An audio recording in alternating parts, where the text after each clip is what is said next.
doing something new, there's always some new hitches to figure out. So appreciate all the help from the AV guys and everything.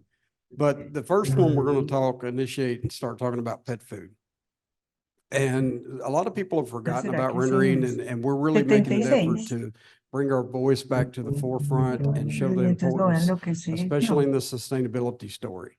So many of these companies, pet food companies, other companies, many of you that are in the integrated industry have had sustainable consultants, corporate level people come into your business and start telling you how you need to follow ESG guidelines and become more sustainable. But there's a couple of mistakes and myths that they're making because they don't come necessarily from our industry and our background. And so we're going to talk about a couple of those things as we go forward and address them. And so when we talk about sustainability, we have a UN definition. It's not the only one out there that we have to follow, but we do try to follow this as much as we can. And the three pillars are environment, society, and economy. And we haven't quite bridged the gap and gotten over to the really strong discussions about society, but they're coming, they're following. We had some discussions actually at this meeting last year about how we contribute to the societal role of sustainability and how members give back to their communities and the work they do. But we're going to concentrate a lot on environment because those are a lot of the questions everybody's getting asked today. And some of the things that we forget about rendering, we've always been the original recyclers. And I know everybody's heard that a lot and it sounds cliche, but it's a very important aspect of what we do. We collect, grocery stores generate about 1.9 billion pounds of grocery store waste that something has to be done with that. It can't just go to a landfill. We collect 4.4 billion pounds of used cooking oil, and that just continues to grow globally. That's a great product. Works very well in the biofuel industry. So we're getting a lot better utilization out of that. And we also sequester a lot of greenhouse gas in our process, especially when you compare it to composting of meat products. Composting isn't the most efficient for meat products, works great with vegetables and produce, but rendering is really the go-to way and the best reduction of greenhouse gas emissions for meat proteins. And that's important. We have some pet food people in the audience, and I gave almost the identical talk, so apologies if you heard me on Tuesday, but the pet food companies are getting a lot of pressure to reach goals that were set by the Walmarts and the Petcos and their customers. We are set to help them achieve those goals, and that's what we're talking about. We collect over 56 billion pounds a year. I think that number is well above 60 now. These data are a little dated, and that's part of a project we got upcoming to collect better, newer data and keep that up to date. I steal slides from my friend from Brazil. You might see some of these again in his presentation. But if we stopped rendering these products and needed to go to landfills in Brazil, they'd have to increase the number of landfills by 30%. And that would equate to about 920 new landfills. So the other thing, and I'm going to steal our president's word, we make water. And I never really thought about it that way until he said it a couple of weeks ago in a meeting. But we take all the moisture up to 70% that's found in these animal tissues, and we drive that out. That is the rendering process, really, is dehydration and drying that moisture out. But we get all that water that has some protein, a little bit of fat left over, and we clean that water and put clean water back into the environment. So we actually make water at our facilities, and I think that's very important to know. When we compare to diesel or petroleum, we have 70 to 80% reductions in greenhouse gas emissions. We sequester 5 times more greenhouse gases than other mechanisms like composting or even anaerobic digestion in some cases. And then we avoid 90% of greenhouse gas emissions when compared to composting. And that's directly related to meat proteins, but it's very important. Composting isn't very efficient on meat proteins. Another way we're sustainable is renewable fuels. This is from the EU directive. If we look at the greenhouse gas emission savings for vegetable or animal oil-based biodiesel, it's 83% when compared to other petroleum products or other sources. So that's a very important number. And we rely a lot. California Air Resources Board, or CARB, has the standards for the CI production for every facility within their state. It's all in the public purview. You can go to their web, look at the CI scores. And as you see, excuse me, used cooking oil does a great job. And that's why we utilize a lot of that and divert that toward biofuel. Tallow has good numbers as well, especially compared to soy oil, canola oils, a lot of plant oils. And even right now, we are shipping oils to Singapore, having them refined into fuels and shipping them back to California. And California is still giving them an excellent score, even with all that transport cost. So it just goes to show how we can improve your carbon scores and help your reduction standards that you're asking for, as well as overall LCA. The EPA has had us always ranked on their food recovery hierarchy. We divert products to animal feed, and then we use rendering and produce products for biofuel. So they've always had us and talked about the importance of rendering, and we plan to continue that initiative and work with them closely going forward. And then the UN Sustainable Goals. We match up with 12 of the 17 of the UN Sustainable Goals very closely. And I think that's just a great story about what we do in rendering. One of the very important ones is aquaculture, life before water. I'll hit that in my talk tomorrow morning. So I'm going to ask all of you to stay through tomorrow if you can. I know some of you have to leave. But some other things we'll talk about is, zero hunger. We don't want anything to go to waste.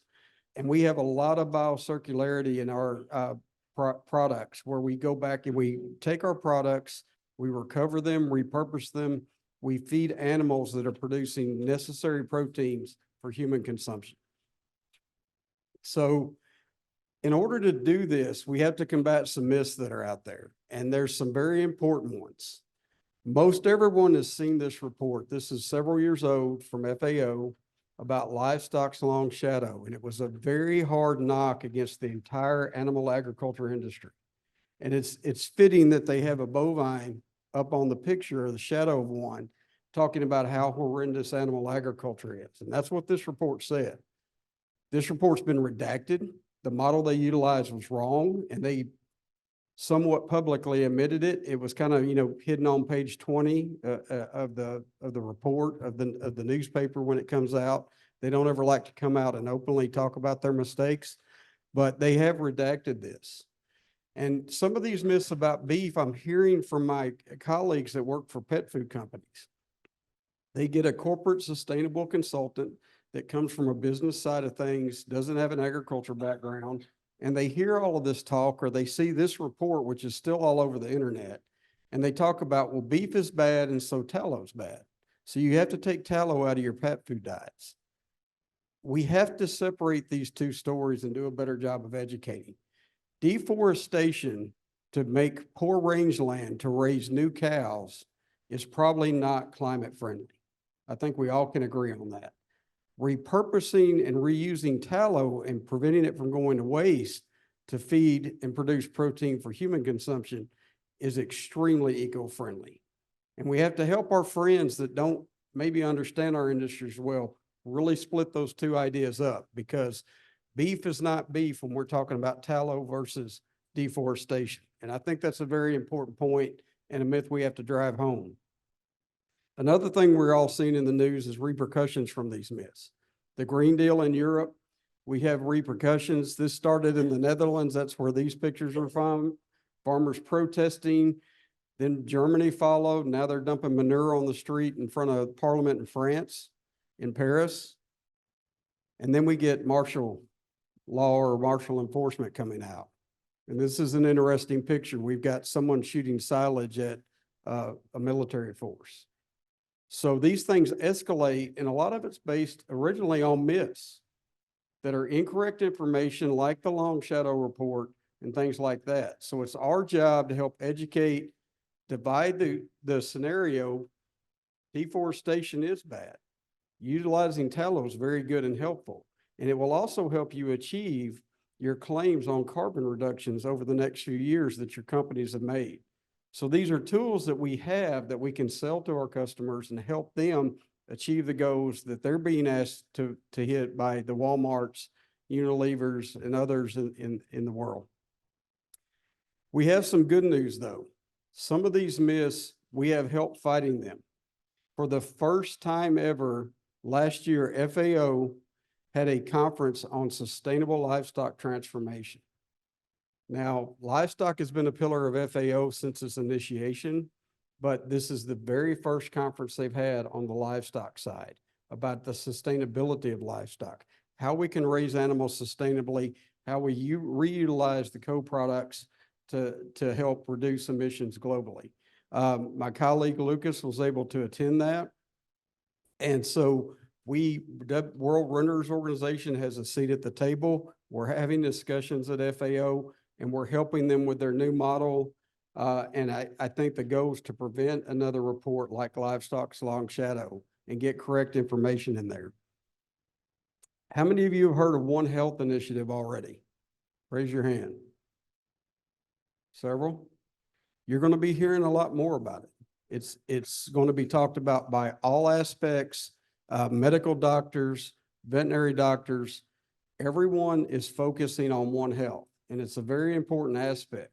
The goal of One Health is to protect humans, their pets, their livestock, and animals in the environment. Now, they have a figure up here. I will argue a little bit with 60% seems a little bit high to me. I think we might could tweak that model. That's a lot of diseases that saying that humans are contracting from animals. That's a large percentage. It may be closer to correct. That's not my area of expertise, but that seems like a very, very high number.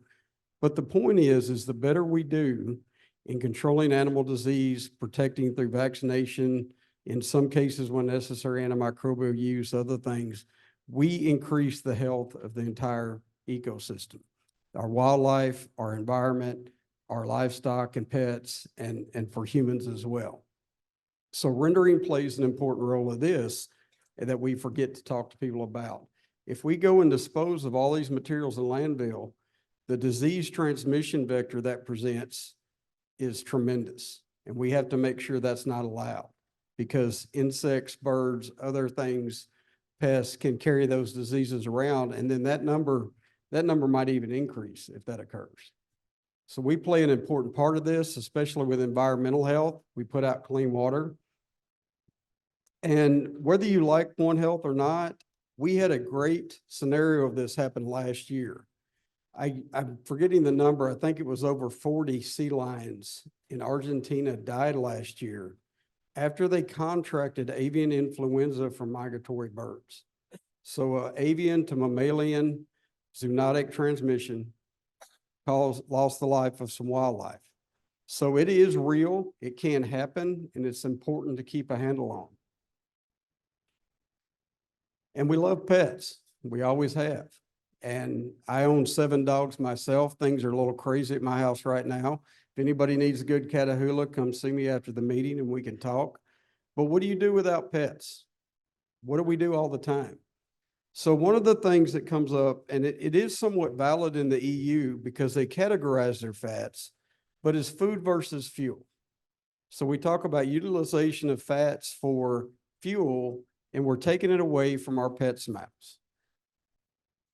That is a little more accurate in the EU. It is far from the truth in the US. And so it's something we need to discuss. Our fats are utilized in biofuels. They return in the biocircularity to feed livestock, animals, and aquaculture that produce protein back for humans. And we have the lowest carbon footprint when compared to soy, palm oil, other fat sources. If we look at true use for biofuel, the main driver for the biofuel production is yellow grease, or what we call UCO. That's where the majority of what's going to biofuel.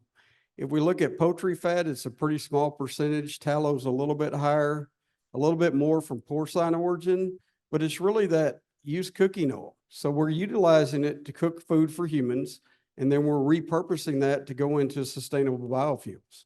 So it's a very important number to look at. And really, again, we have to separate these stories and make sure we're not just saying, oh, animal fat to biofuels bad.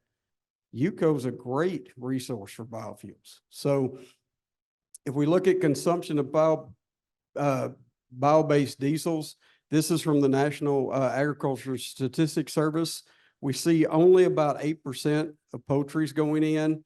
Tallow's a little higher, about 25. And again, choice white grease is a little higher. But it's a small percentage of the overall production that renderers make. And that's the key. There's plenty of fats left over for use in pets. So these are some recent numbers that Kent's put together for us.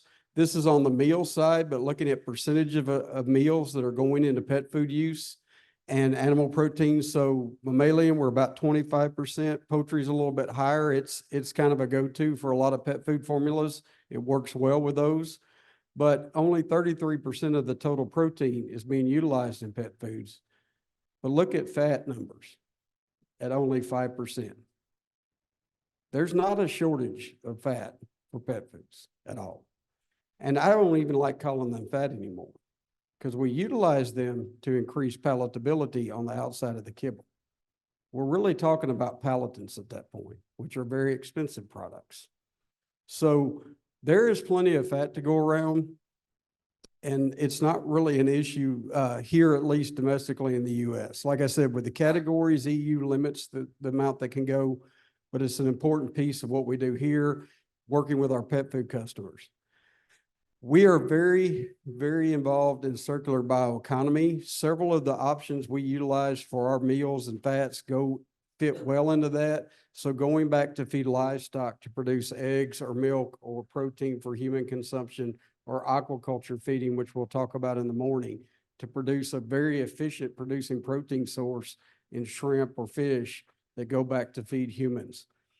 Those are very well fitting in the biocircular economy story and the increasing sustainability overall.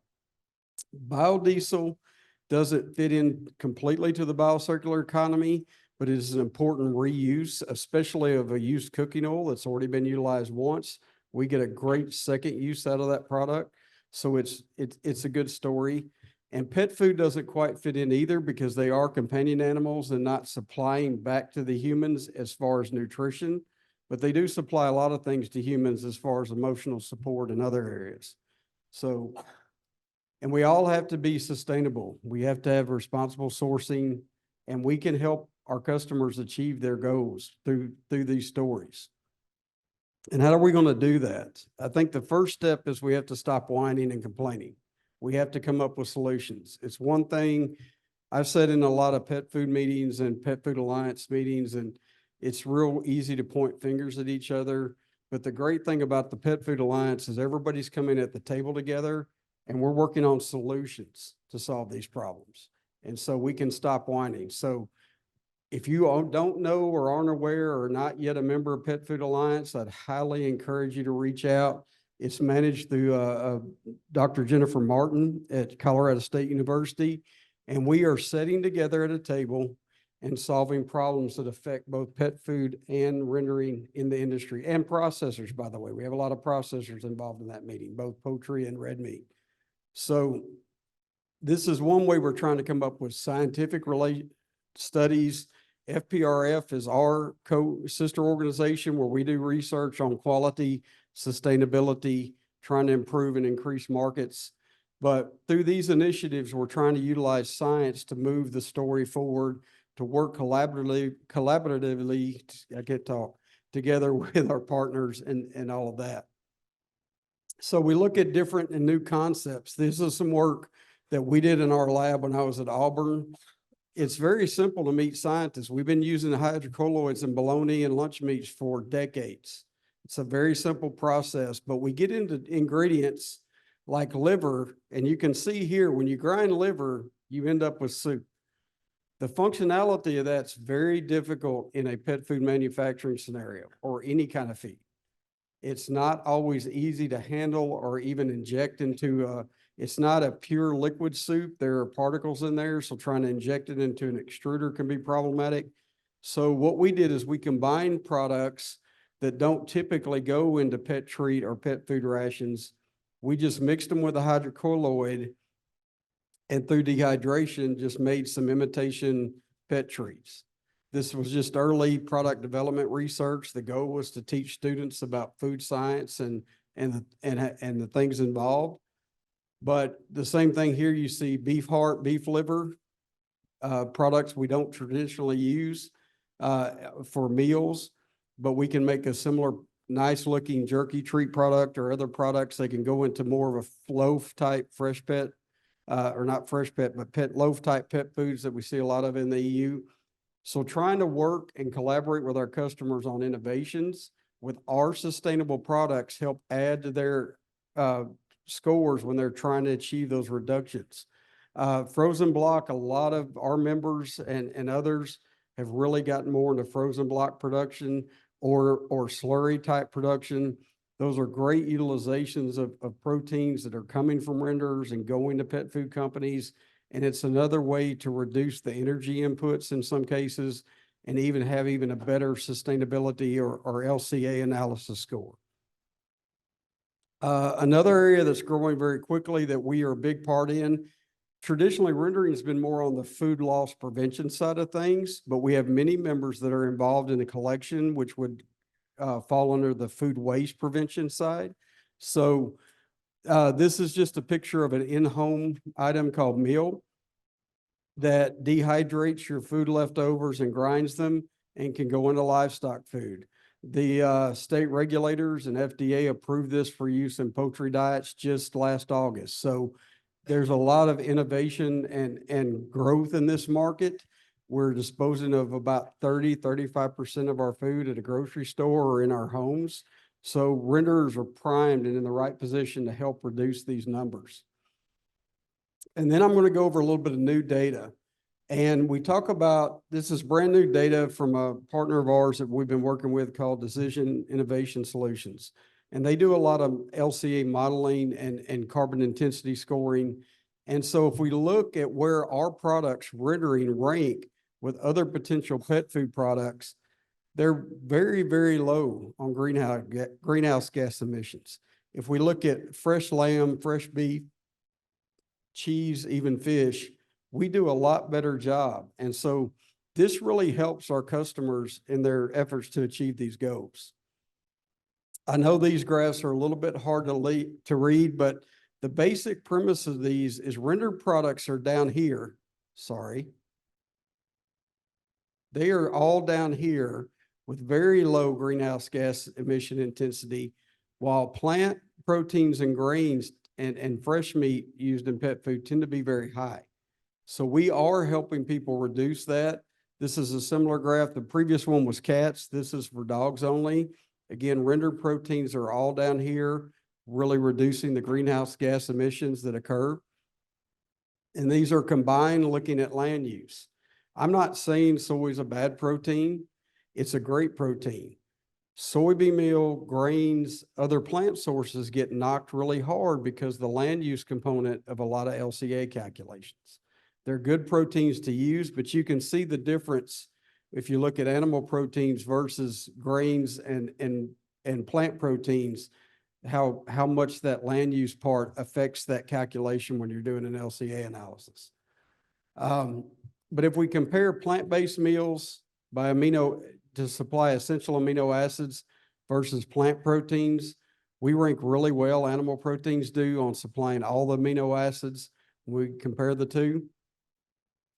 And then again, this is another way to look at land use by species fed with rendered proteins and different species. The blue bar is grains, the orange is plant proteins, the gray are animal proteins. So it just adds a very small part. We have a very low land use score, and it helps with your sustainable storing and your use. So we have nutrient and land conservation data. This is again, I borrowed from my friend from Brazil, who you'll get to hear talk later today. We recycled 109 million pounds in Brazil of pure protein. If we had to supply the phosphorus that those animal proteins supplied in the diet, we'd have to dig out and run through a kiln 650,000 tons of additional dicalcium phosphate.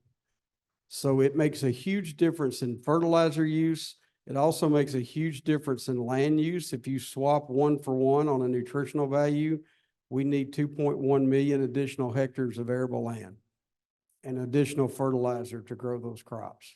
So it's a good source. My training as a nutritionist, I like splitting it up. I've always used some plant, some animal, because that's what I think benefits the animals the best from when I look at them and how they're growing.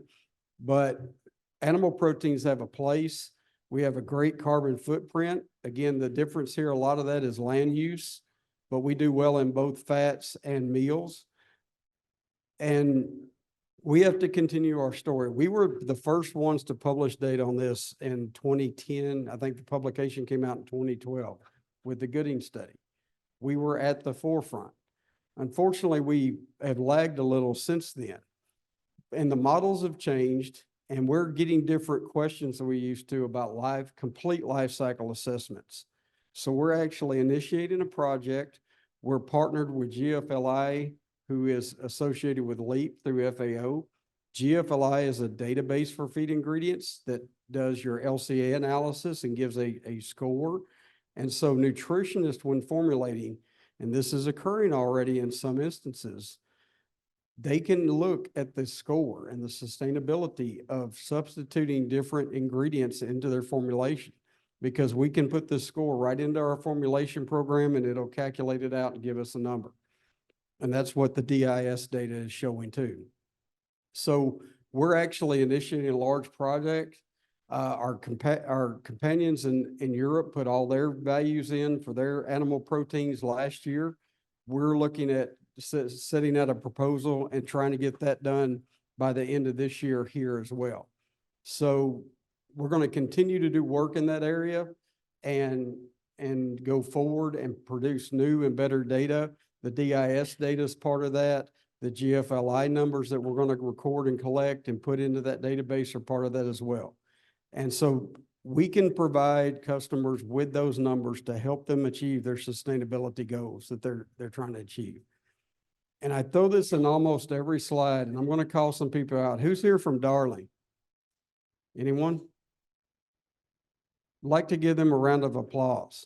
I've been yelling at people for at least 10 years. I've been yelling at people for at least 10 years to come here to IPPE and use the college student program to recruit your next generation. And my understanding is Darling had 2 interview tables here. And if I forget anybody, I know Pilgrims has people here in Tyson too and have for years, but I'm really glad to see an independent renderer here. And I think that's important because I'm not getting any younger and I'm getting a heck of a lot slower. But this program is great. You have 600 plus students. Do you have a number for this year, Paul? No. It's been traditionally 500 to 600 students captive, all looking for internships, job opportunities. So if you aren't participating, come here. We also need to start hitting JUCOs and mentoring as well, but we have to get the next generation involved. This is also part of a business sustainability plan. How are you going to recruit new people? What's your next generation of employees look like, and how do you handle that? So with that, please reach out if you have any questions. We're going to save questions for a panel at the end for Q&A session, but I thank you for your attention and appreciate everyone being here. We've got a great crowd today.